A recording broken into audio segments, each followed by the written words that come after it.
Rimmed by mountains of myth and sitting astride the shores of its eponymous lake of bluest blue, Lucerne is every bit as gorgeous as it was back in the 19th century when Goethe, Wagner and Queen Victoria eulogized its beauty. Slow travel comes naturally here, with boats, trains and cable cars breezing across the lake and up to nearby alpine heights. From the birthplace of the nation to skyscraping glaciers, here's our pick of the best days out from Lucerne. Editor's note: during COVID-19 there are restrictions on travel and opening hours may vary. Check the latest guidance in Switzerland before planning a trip, and always follow local health advice. 1. Mount Pilatus mountains and valleys seem to ripple into infinity from the 2,128 meters peak of Mount Pilatus, where the restless ghost of Roman prefect Pontius Pilate is said to roam. As the legend goes, his corpse was thrown into a lake at the summit and he has haunted these parts ever since, hence the name. Reached by the world's steepest cog railway since 1889, with a gradient of 48%, the mountain is an easy and insanely scenic day trip from Lucerne. Getting here would have been more of an effort back in the 19th century when Wagner waxed lyrical about Pilatus views and Queen Victoria trotted up here on horseback. But the exhilarating views on the walking trail are little changed, reaching across the lake, deep into the Swiss Alps and as far as Germany's Black Forest on clear days. How to reach Mount Pilatus? From May to October, you can reach Mount Pilatus on a Golden Round Trip day excursion, a combination of boat, cogwheel railway, cable car and bus. 2. Lake Uri, Switzerland. Heart in every possible sense of the word, Lake Lucerne's southernmost arm is its most ravishing. At times as narrow as a fjord, Lake Uri's jewel-colored green-blue waters give way to forested cliffs and peaks that rise sheer and rugged. Cruise these waters and you'll glimpse Rutli Meadow, hallowed birthplace of the Swiss Confederation, as the spot where the Oath of Eternal Allegiance was signed in 1291.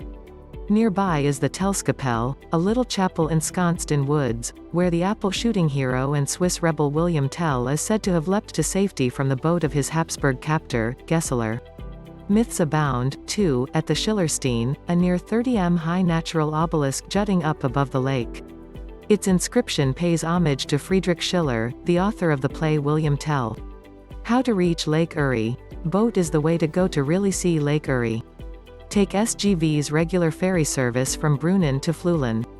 44 minutes.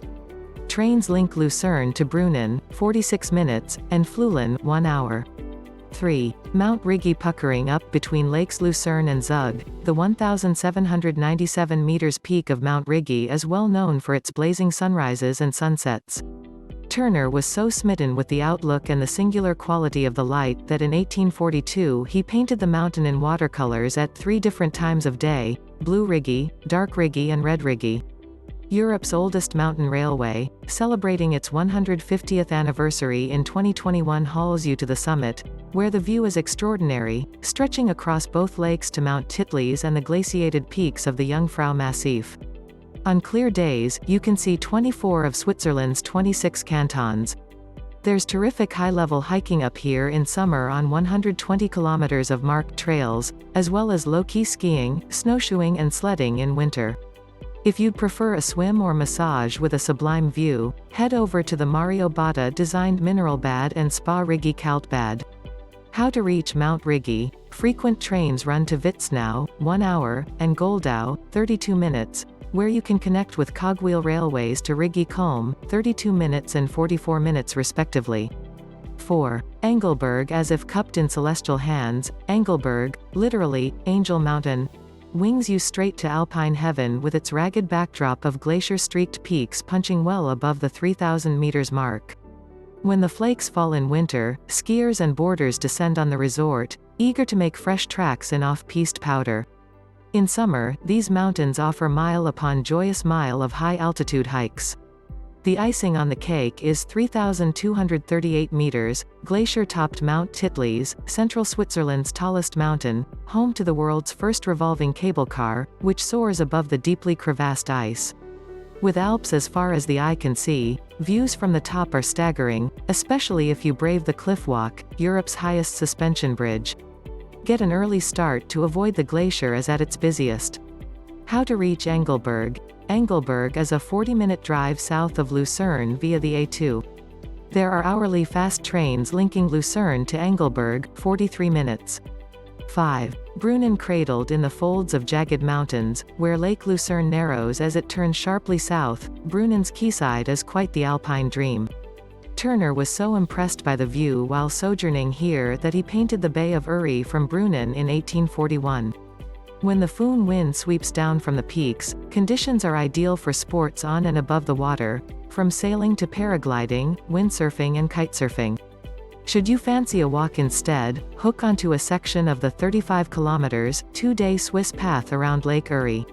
Not only the surrounding peaks offer knife-edge perspectives.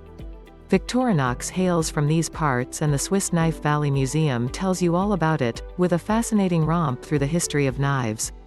The highlight, however, is the chance to build your own Swiss Army knife, a process of just 15 minutes. How to reach Brunnen. Brunnen is a 40-minute drive south of Lucerne via the A4, or take one of the regular trains, 45 minutes to 1 hour. 6. Stanzerhorn. Flinging up to the south of Lucerne, Stanzerhorn is one of the easiest and quickest ways to get high above the lake. From the 1,898-meter summit, an intricate tapestry of mountains, lakes, fields and forests unfurls. Getting there is half the fun, involving a quaintly old-fashioned ride in an 1893 funicular to Calti, where the double-decker cabrio cable car takes over, swinging up another 1,100 meters in just 6.5 minutes. This is the world's first cable car with a roofless upper deck, and it can get mighty breezy up top. At the summit, there are plenty of big view hiking trails and hang gliding and paragliding when conditions allow. The Stanzerhorn Rangers give the inside scoop on everything from wildflowers to where to spot eagles and marmots. How to reach Stanzerhorn. Stanzerhorn is a 25-minute drive south of Lucerne via the A2. Frequent trains make the same journey in 13 minutes. From here, a funicular rises to the summit from mid-April to early November.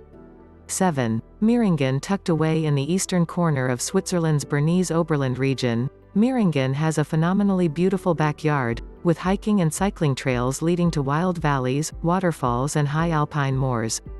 Get an early train for time to see both of its big-hitting natural wonders. First up is the 250 m high Reichenbach Falls, which plummets over sheer, wooded cliff faces with a deafening roar. You can see how author Arthur Conan Doyle thought it the perfect backdrop for a dramatic finale. In The Final Problem, he pushed both Sherlock Holmes and Dr. Moriarty over the precipice here. The R Gorge is just as riveting, with tunnels and galleries wending past milky blue torrents and limestone overhangs.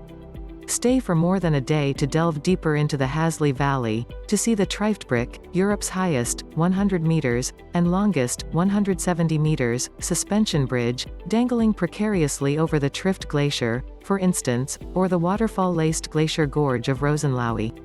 How to reach Meiringen. Meiringen is a 50-minute drive south of Lucerne via the A8. There are hourly trains to Meiringen, 1 hour 10 minutes. 8. Einsiedeln. When Lucerne is rammed on summer weekends, Einsiedeln, hidden away at the end of a valley and framed by gentle wooded hills, makes a peaceful day trip. Pilgrims come from afar to this small town, which is Switzerland's answer to Lourdes. According to legend, the Bishop of Constance tried to consecrate the original monastery in AD 964, but was interrupted by a heavenly voice, declaring, "Desist. God himself has consecrated this building." Whether or not you believe in miracles, the 18th-century Klosterkirch Abbey Church is magnificent, with its opulent frenzy of frescoes, stucco, marble, and gold swirls. Pilgrims pray before the tiny statue of the Black Madonna. For a view over the abbey to the hills beyond, trudge up to the statue of Saint Benedict. How to reach Einsiedeln. Einsiedeln is an hour's drive east of Lucerne via the A14. There are twice-hourly trains, 1.25 hours,